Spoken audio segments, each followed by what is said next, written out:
For anyone to run the London Marathon, it's an incredible achievement. It really is. It's absolutely brutal. My brother, he said to me, people die doing this stuff, Dave. You're 27 stone, and in 9 months you're going to run the London Marathon. You look in the mirror and you can barely walk up the stairs. You can't bend over to tie your shoelace up, but you're going to run the London Marathon in 9 months. It's laughable, but it's achievable. Being overweight as a teenager is a difficult thing. You know, kids are cruel. I was always the fat kid. You're in the playground, and it's who can run the fastest. You know, who can play football the best, who can play cricket the best. And, you know, if your physical ability prevents you from competing with the kids at the top of the class and that, you know, it does knock your confidence. I went to university at 18, to Brighton. I used to spend a lot of time in the bars and partying with my friends, as any students do.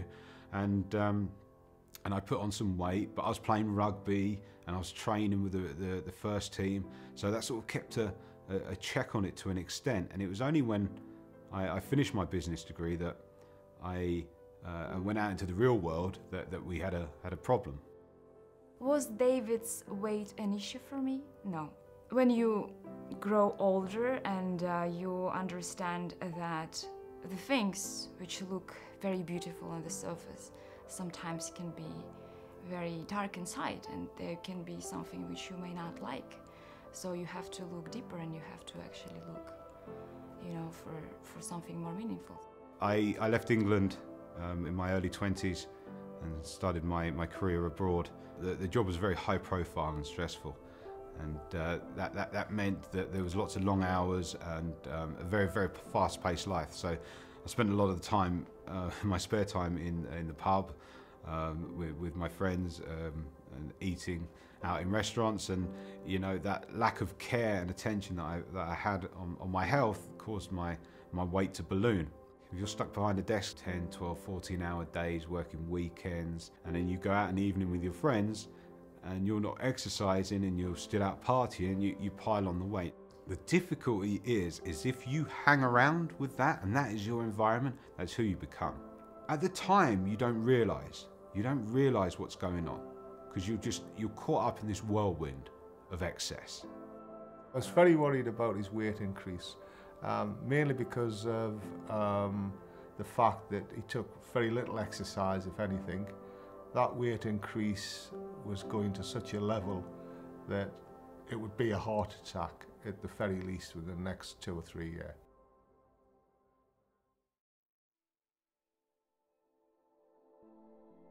I want to be an entrepreneur, I want to have my own company, and I want to push boundaries.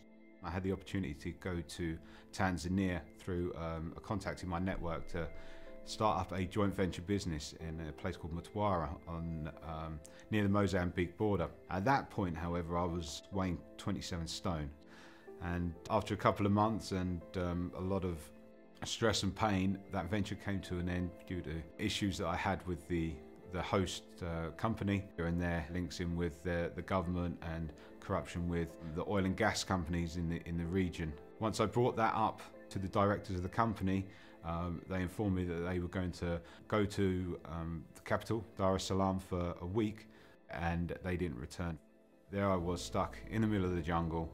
I remember one night, the power would go out and I was standing out on the balcony. The power's gone out, I'm all on my own, and there's not a soul there, just myself, big white man in the middle of the Tanzanian jungle. And there's a gunshot, and it weren't far away. And I was scared, really scared, and I felt so small. I felt like a little baby, a little child. I had no control. I think at that point, when I was 27 stone, and you know, if something happened, if I had a heart attack, I was dead. There's no doctors, there's no hospital, there's no infrastructure, there's no way I'm getting out. I'm dead. 27 stones, horrendous. I mean, how do you even get that? That doesn't happen overnight. And I decided I didn't want it anymore. I didn't want it anymore. Got on that plane and came back home to become the person that I want to be. I went back to my beautiful girlfriend, and we started the next phase of our lives. So I'd set the target of running the London Marathon, and obviously you can't just turn up and run the London Marathon. You know, it takes months of preparation. So I have been from day one on a program that was designed for me in order to get to the marathon. And you know, it started off by walking 20 minutes. You know, people think, well, I walk 20 minutes to work in the morning, or I walk 20 minutes to the shops at the end of the road. I can't walk 20 minutes. I can't walk 20 minutes without, you know, keeling over, my heart beating, I'm sweating, and that was a struggle. It really was. So we progressed from walking 20 minutes to 25 minutes, and then 30, and then 45, and then a little light jog for 2 minutes, and then, you know, up to 10-minute light jog, and then all of a sudden I find myself running 5 miles, 6 miles, 7 miles, 10 miles, 17 miles. I mean, this is ridiculous. It really is. I've gone from being on the verge of death to the verge of running the London Marathon in 9 months. When he announced he was going to run the marathon, it was not a shock, in the sense that I felt he would do something to demonstrate the step change. To challenge yourself, you need something that takes you well out of your comfort zone, and David's never been a runner. So to take the challenge on of running 26 mile was not a surprise in some ways.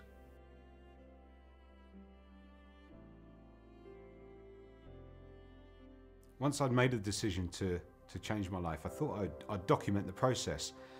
So I set up a blog, and I started recording a diary on my progress and what I was doing. And you know, I got 1 follower, and then 5, 10, 50, and then I realized there was just so many people out there fighting the same battles as me, which was really quite inspiring, because we became a community of people helping each other.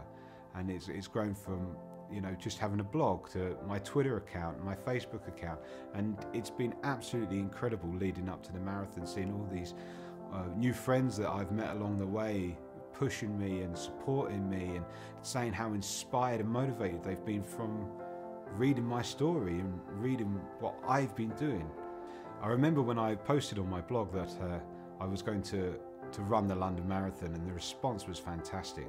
There was just a wave of emotion and support from my followers saying, you know, you can do this, David, good for you. And that just pushed me on to go further and further. I'm not where I want to be. Yeah, I'm not there, but I'm not far off. And it's been such a short period of time, you know, and yes, it's going to be a complete change from my life. It's a permanent lifestyle change. I'm going to be living this life, eating healthy and exercising. It's going to be part of who I am as a person. I'm not going to be Big Dave the drinker anymore. I'm going to be David the runner, David the marathoner, David the triathlete. The person that I want to be is within touching distance, and that just pushes me on to be the best person that I can be.